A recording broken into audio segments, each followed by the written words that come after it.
bienvenue dans cette nouvelle vidéo. Comment allez-vous? Aujourd'hui, comme vous avez vu dans le titre, on va reparler lecture. Je sais que ça fait partie de vos vidéos préférées, vous me la demandez tout le temps. J'avais trop envie de vous montrer un petit peu toutes les lectures que je prévois de lire pour 2026, puisque si vous me suivez sur les autres plateformes, TikTok, Instagram, je vous parle très souvent de mes lectures, de mes bilans lecture, les livres que j'ai envie de lire, etc. parce que j'ai une pile à lire dans ma bibliothèque qui est énorme, c'est-à-dire que j'ai calculé en début d'année, j'ai environ 95 livres à lire encore dans ma bibliothèque. C'est-à-dire des livres que j'ai achetés, que j'ai reçus ou que j'ai vraiment depuis super longtemps, que je n'ai encore jamais lu. Et je m'étais fixé un objectif en 2025 de finir cette pile à lire. Update, j'y ai pas réussi. Mais c'est toujours un objectif pour 2026. Après, je vois déjà les commentaires arriver qui vont me dire mais la lecture c'est censé être un plaisir, pas un objectif ou un challenge. Je suis totalement d'accord. Je continue de lire par pur plaisir, mais on va pas se mentir. Aujourd'hui, j'ai la chance de pouvoir vivre aussi une partie avec la lecture, c'est-à-dire que mes vidéos me font vivre, j'ai des collaborations, etc. Donc ça veut dire que je reçois quand même beaucoup de livres à la maison. Et il y a cette partie plaisir, mais il y a aussi une nouvelle partie que j'avais pas avant dans la lecture, de lire pour pouvoir vous conseiller, vous donner des avis, etc. Et en fait, je me suis rendu compte depuis quelques temps que le fait que j'ai beaucoup de livres à lire comme ça qui m'attendent, ça me fait culpabiliser un petit peu à chaque fois que je vais dans une bibliothèque ou une librairie. Parce que en fait, je me rends compte que je culpabilise d'acheter des nouveaux livres alors qu'il y en a plein qui me donnent énormément envie. Mais juste parce que en fait, quand je rentre chez moi après et que je vois ma bibliothèque avec tous les livres qui m'attendent, je suis en mode mais pourquoi j'ai encore acheté un livre alors que j'ai encore tout ça à lire? Bref. Et en fait, j'ai envie d'enlever ce sentiment-là et donc de lire un petit peu plus les livres que j'ai déjà chez moi pour pouvoir réduire ce chiffre-là et de moins culpabiliser après quand j'ai juste envie d'aller m'acheter un livre qui me donne envie sur le moment. Voilà, j'avais envie de faire ce disclaimer parce que je sais, je reçois beaucoup de commentaires comme ça, on a l'impression que je me donne un challenge de lecture, etc. C'est pas le cas. C'est juste qu'en fait, c'est une partie de mon taf maintenant. Et j'ai ce sentiment-là, en fait, que j'ai envie d'enlever. Quand j'achète un livre, c'est parce que j'ai envie de l'acheter et que j'ai envie de le lire sur le moment et pas de me dire, ah ouais, mais j'avais encore ça à lire, ça à lire. Bref, je pense que vous avez compris. Dans cette vidéo, du coup, je vais vous montrer les 10 livres qui me donnent le plus envie de lire en 2026, ce que je veux absolument lire cette année. Évidemment, du coup, j'en ai 95, donc peut-être que je lirai pas ceux-là, j'en lirai d'autres dans mes bilans et j'ai pas que ceux-là à lire pour le coup. Mais comme ça, peut-être que ça pourra vous donner aussi des idées de lecture si vous avez plus rien à lire, peut-être des livres que j'ai chez moi qui vous donnent envie, ou alors peut-être vous montrer des livres que vous avez déjà lus et que du coup vous puissiez me motiver encore plus à les sortir de ma pile à lire. Bref, j'arrête de blablater parce que cette intro elle est beaucoup trop longue, c'est insupportable. De toute façon, à chaque fois que je parle de livres, c'est une dinguerie à quel point j'arrive pas à m'arrêter de parler. Je me suis munie de ma petite gourde, donc n'hésitez pas vous aussi à vous prendre à boire, à manger, à vous poser et c'est parti. Alors je préviens d'avance, c'est pas vraiment dans l'ordre de priorité de lecture, mais on va commencer par un livre, franchement je vous en parle je crois dans chacune de mes vidéos, ça devient insupportable. Sur TikTok à chaque fois je vous dis il faut que je les lise. C'est la suite d'Absolu. Je les compte comme un seul livre parce que c'est la suite d'une saga, mais du coup on a le tome 2 et le tome 3 de Absolu de Margot Dessen. J'avais lu le tome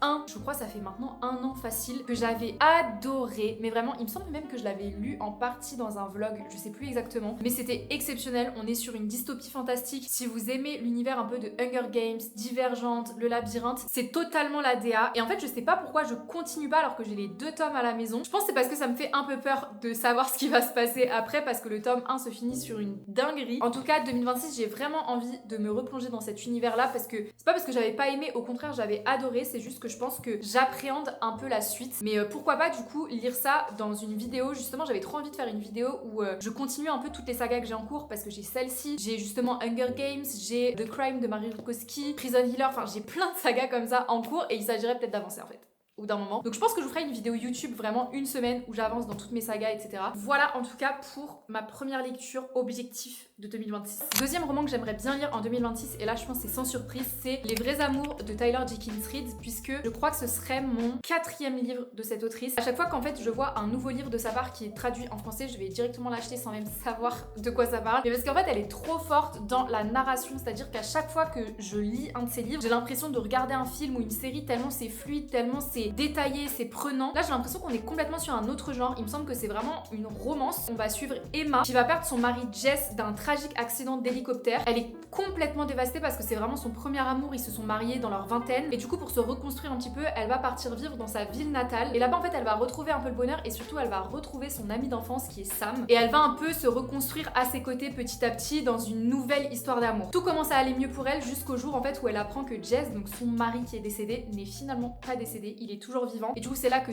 tout le plot se met en place, puisque Emma elle va devoir choisir entre son premier amour ou alors du coup le nouvel amour de sa vie. Moi ça me parle, ça me tente beaucoup. En plus il est tout petit, vraiment je pense qu'il se lira vraiment hyper facilement. Et voilà, j'ai pas de doute sur le fait que je vais adorer cette lecture. Alors celui-ci je vous en ai parlé très récemment parce qu'il vient juste de sortir en janvier. C'est Ils n'ont rien vu de Andrea Mara, puisque je vous ai tanné avec toutes ces fautes justement qu'elle avait écrit, qui étaient sorties aux éditions Point. Là un nouveau livre est traduit en format poche, en plus c'est vraiment les formats que je préfère pour les formats policiers, thriller un peu comme ça. Je n'ai aucun doute sur le fait que je vais adorer parce que toutes ces fautes, mais vraiment ça a été un de mes coups de cœur de l'année 2025. On est sur un roman suspense, donc on va suivre une femme qui s'apprête à prendre le métro londonien avec ses 2 filles, mais qui avec un mouvement de foule arrive pas à monter dans le wagon, sauf que ses enfants sont déjà à l'intérieur. Pour elle c'est pas très grave, elle va se rendre à l'arrêt suivant parce qu'elle est persuadée qu'on a pris en charge ses filles, sauf que arrivée là-bas, on lui rend qu'une seule des 2 filles, la plus petite du coup de 2 ans qui peut pas parler, qui peut pas s'exprimer, et sa plus grande fille a complètement disparu, personne ne sait où elle est, ou du moins personne ne veut vraiment lui dire ce qui s'est passé. À partir de là s'ensuit une enquête où elle a l'impression que tout le monde lui ment, où personne ne veut lui dire vraiment la vérité. Juste le plot en fait me donne trop envie parce que ça ressemble un petit peu aussi à toutes ces fautes. On sait pas trop où ça va, on sait pas qui est le coupable, qui croire, etc. Donc franchement celui-là aussi j'ai beaucoup trop hâte. Ensuite j'aimerais aussi énormément me replonger dans cette histoire. Donc c'est La Sage-Femme de Berlin de Anna Stuart, puisque j'avais lu du coup le premier tome, donc La Sage-Femme d'Auschwitz, l'année dernière aussi je crois. Je l'avais adoré si on peut dire ça. C'est la suite du coup qui raconte le récit fictif de Esther. Alors Esther n'a pas existé vraiment, mais c'est vraiment inspiré de faits réels. Une jeune femme du coup qui a donné naissance dans les camps d'Auschwitz à son bébé, sauf que son bébé lui a été arraché des mains pour être emmené dans une famille allemande. Une fois le cauchemar des camps d'Auschwitz derrière elle et enfin libérée, elle va se dire bah je vais récupérer mon enfant, sauf qu'en fait elle se retrouve dans une Europe en plein chaos. Finalement la traque pour retrouver sa fille ne va pas être si facile que ça. Et voilà, franchement si vous voulez lire cette histoire, préparez les mouchoirs, préparez-vous vraiment psychologiquement, parce que rien que le tome 1 était hyper dur. On suit pas Esther dans le tome 1, on suit Anna, mais je me suis beaucoup attachée en fait à Esther et j'ai vraiment hâte de voir en fait ce qui va se passer pour elle, même si j'ose espérer qu'elle va retrouver sa petite fille. Si voilà, vous avez le cœur accroché, je vous recommande vraiment le tome 1 et du coup j'ai hâte de lire la suite. Ensuite en 2026 j'aimerais beaucoup relire un Lucy Score, et notamment ces choses qu'on n'oublie pas, que j'ai acheté il y a pas si longtemps que ça en vrai. De ce que je comprends, Small Town, Enemies to Lovers. Ici on suit Naomi qui juste avant de prononcer ses vœux de mariage va complètement planter son fiancé devant l'hôtel pour s'enfuir, pendant que sa sœur Tina l'appelle à la rescousse dans une nouvelle querelle de quartier alors qu'elle l'a pas vue depuis 10 ans. Arrivée sur place, Tina s'enfuit avec la voiture de Naomi et elle se retrouve toute seule avec la petite fille de Tina dans les bras de 11 ans qu'elle a complètement abandonnée derrière elle. Donc du coup Naomi va devoir s'occuper de cette petite fille et elle va rencontrer Knox, un bienfaiteur de la ville et un peu bad boy à ses heures perdues, qui va lui proposer son aide, mais tout ne va pas se passer comme prévu entre eux. Donc je pense que je vais vraiment beaucoup aimer. Par contre il est assez gros pour un poche, il fait quand même presque 700 pages, donc j'espère qu'il se lira quand même assez vite parce que j'avais adoré son premier livre, mais la seule chose c'est qu'il était un peu long à lire sur le long terme, donc j'espère que ce sera pas le cas pour ça parce que le synopsis me donne trop envie. Alors là on passe du coq à l'âne vraiment dans les genres. Misery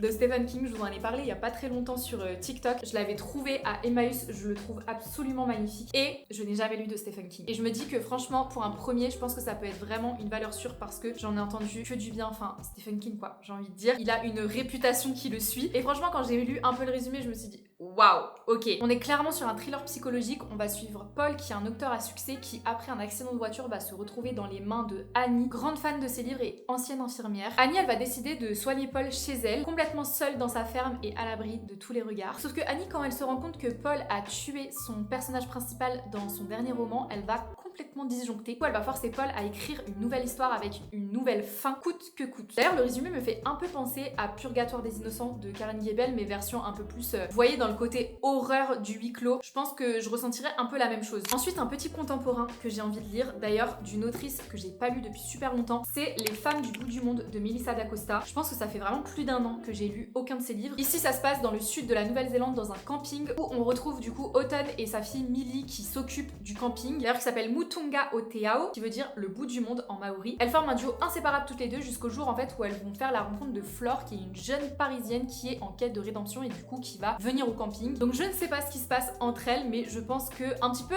comme dans tous les livres de Melissa d'Acosta où c'est des rencontres un petit peu comme ça inattendues qui font complètement changer de perception de la vie des personnages. Je pense que c'est ce qui va se passer dans ce livre. J'aime énormément sa plume. Je trouve qu'elle est hyper douce, hyper simple, mais en même temps elle véhicule tout le temps un message qui est hyper fort, que ce soit d'espoir, d'espoir, de résilience. Vraiment, il y a beaucoup de réflexion dans ces livres et je les trouve toujours hyper bouleversants, donc j'ai vraiment très hâte. Next, on a Intermezzo de Sally Rooney, déjà parce que je le trouve sublime, aussi parce que ça fait très longtemps qu'il est dans ma pile à lire, ça va plus du tout. Donc là, on va suivre deux frères, Ivan et Peter, que les années ont un peu éloigné malgré eux et qui vont perdre leur père, donc ça va permettre de les rapprocher. Tous les deux, ils sont complètement différents. L'un a 22 ans, hyper intelligent, il est joueur d'échecs, et l'autre a 32 ans. Il est juriste et il enchaîne énormément de conquêtes. Du coup, ils vont un peu se retrouver tous les deux par cette triste occasion. Et en fait, ce que j'ai beaucoup aimé et ce qui m'a fait acheter le livre de base, c'est une citation du Monde des livres qui dit: la force de Sally Rooney, c'est toujours la fausse simplicité de son écriture, l'authenticité de ses dialogues saisis sur le vif. Et en fait, c'est vraiment un style d'écriture que j'adore parce que quand on a l'impression que c'est écrit de façon hyper simple, qu'on veut dire quelque chose, mais finalement, en fait, quand tu réfléchis bien, l'auteur veut nous dire complètement autre chose que ce qu'il a écrit. Et j'espère que c'est vraiment ce que je vais ressentir avec cette histoire, parce que comme ça, le résumé, il a l'air super simple, on sait pas vraiment non plus trop ce qui va se passer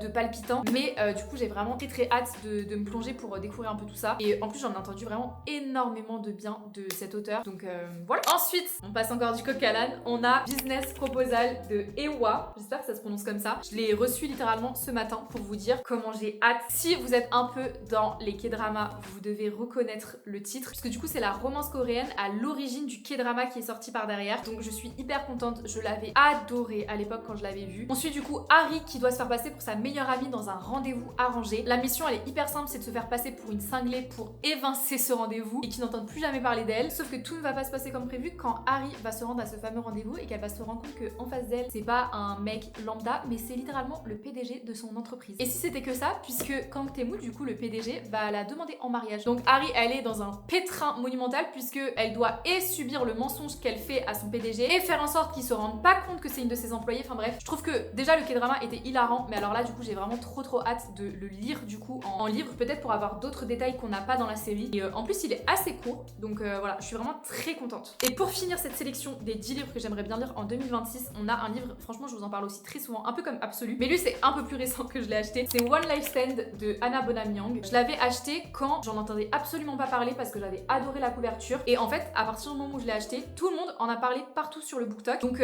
du coup ça m'a donné encore plus envie de le lire. On est sur une new romance contemporaine, on suit Win du coup, qui est une jeune femme à la vie vraiment sans stress, dans son petit appart, elle travaille dans le petit café du coin, bref, une vie classique où elle sort pas vraiment de sa zone de confort jusqu'au moment où du coup elle va faire la rencontre de Beau dans une soirée déguisée. Ça va très bien se passer entre eux, ils vont décider de passer la nuit ensemble, mais tout va un peu voler en éclats quand le lendemain du coup Win elle va se réveiller et elle va se rendre compte que Beau l'a un peu abandonnée, l'a quittée sans lui dire au revoir, sans lui donner son vrai nom, sans lui donner son numéro de téléphone, et du coup elle est un peu dépitée. Et ensuite de circonstance en circonstance, Win va après un imprévu devoir cohabiter avec Beau. Donc j'imagine qu'on est sur une trope un peu de proximité forcée, peut-être enemies to lovers du coup, vu que Beau l'abandonne un peu comme ça, comme une chaussette malpropre, je sais pas, mais en tout cas j'ai vraiment trop hâte et j'en ai entendu énormément de bien. Donc il me semble aussi que ouais voilà, c'est des personnages justement avec des handicaps, et ça je trouve ça vraiment génial, voir un peu plus les représenter en romance. Donc voilà pour cette dernière lecture, ma foi, ce qui conclut les 10 livres que j'aimerais bien lire cette année. Dites-moi dans les commentaires du coup si vous avez déjà lu un de ces livres, lequel genre je dois lire en premier, et même si là par exemple j'en ai pas montré dans cette sélection là, mais que vous avez des livres à me recommander qu'il faut absolument que je lise en fonction de ce que je vous montre habituellement, de mes goûts, n'hésitez pas aussi à les mettre dans les commentaires parce que j'aimerais bien aussi faire une vidéo où genre je lis vos recommandations pour voir genre si on a un peu les mêmes goûts et tout. Franchement ça pourrait être archi cool. J'espère que franchement un de ces livres vous aura donné envie parce que moi je les regarde,